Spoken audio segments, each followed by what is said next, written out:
তো বন্ধুরা, আজকে আমরা চলে এসেছি একটি বিশেষ জায়গাতে।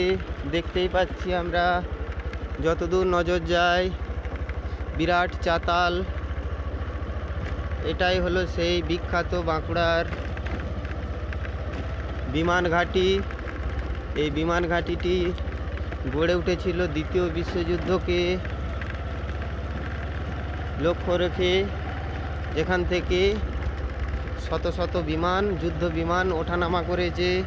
একটা সময় ভাবতেও অবাক লাগে, যেখানে আজকে পুরো জঙ্গলাকীর্ণ গাছগাছালিতে ভরে গেছে, কিন্তু সেই তৈরি করা চাতাল সে আজও একইভাবে অটুট রয়েছে। যতদূর দেখা যাচ্ছে সেই চাতাল নজরে আসে, যেখানে বহু বিমানের যাতায়াত, যুদ্ধ বিমান, সৈন্য রসদ সামগ্রী নিয়ে ওঠানামা করেছে। বিমানের ওঠানামার একটি প্রধান প্ল্যাটফর্ম, যেখান থেকে দ্বিতীয় বিশ্বযুদ্ধের পরিচালনা হয়েছে। সেই ইংরেজ শাসিত ভারতবর্ষে ইংরেজরা যখন আমাদের দেশ শাসন করত, সে সময় সে দ্বিতীয় বিশ্বযুদ্ধ লাগে। দ্বিতীয় বিশ্বযুদ্ধ শুরু হয় হিটলার বাহিনীর বিরুদ্ধে লড়াইয়ের জন্য। এই বিরাট বিমান বাহিনী ইংরেজরা কিভাবে তৈরি করেছিল, এবং এই বিমান যে বন্দরটি, এটি রক্ষণাবেক্ষণের অভাবে প্রায় ধ্বংসপ্রাপ্ত হতে বসেছে।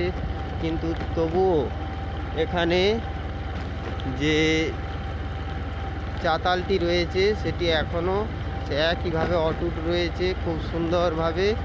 তার মধ্যে কোনো নষ্ট এখনও হতে লক্ষ্য করা যাচ্ছে না, কিন্তু আশপাশে দেখতে পাচ্ছি যে বিভিন্ন জঙ্গলাকীর্ণ গাছপালাতে ভরে গেছে। তো এখানে বর্তমানে মানুষজন পিকনিক করার জন্যই আসে সাধারণত।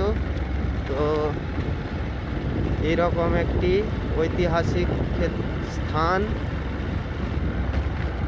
আমাদের আগে জানা ছিল না, আপনাদেরও হয়তো অনেকেরই জানা ছিল না। তো দেখে নিন বন্ধুরা, কি সুন্দর একটি জায়গা, যেখানে বিভিন্ন সময় বিভিন্ন যুদ্ধের মহড়া চলত বিমানের, এবং সেই দ্বিতীয় বিশ্বযুদ্ধের সময় এই